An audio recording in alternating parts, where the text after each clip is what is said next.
Hello mga kakusina! Ako po ulit si Ate Angel na ang kusina ni Angel, and for today's video, tuturuan ko po ulit kayo ng another dessert recipe na baka hindi mo pa nagagawa or nasusubukan sa iyong kusina, kaya't panoorin ang buong video dahil madali lang po ito. So para sa ating recipe, meron po tayo ditong lagayan. Nilagyan ko lang yan ng 2 piraso ng cake bar. So yung flavor na napili ko, buko pandan makapuno ata yun. Tapos inilagay lang natin yan, tigda-2, sakto 8 pieces, and then finlatin ko po iyan. Tapos kapag nakuha na natin yung ganito, na flat na natin yan ng maigi, set aside natin ito. Pwede nyo rin naman siyang ilagay sa chiller bago gawin na po natin yung ating cream mixture. Habang nakaset aside po yung pinrest natin kanina na cake bars, i-ready lang po natin yung ating mixture. So meron po tayo ditong kasirola. Naglagay na tayo dyan ng 1/2 cup na cornstarch.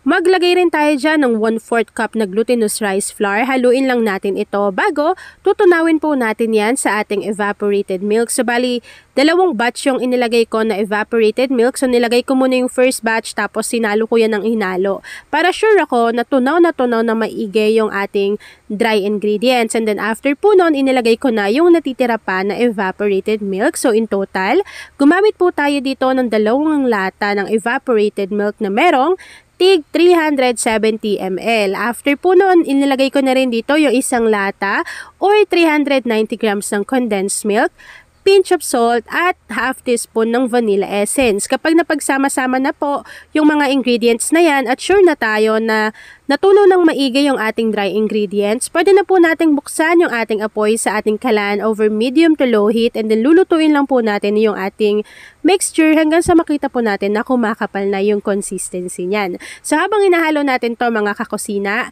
please don't forget to like and follow yung ating Facebook page, Kusina ni Angel. Kung meron ka ring Instagram, paki-follow na rin po ako doon, Kusina ni Angel.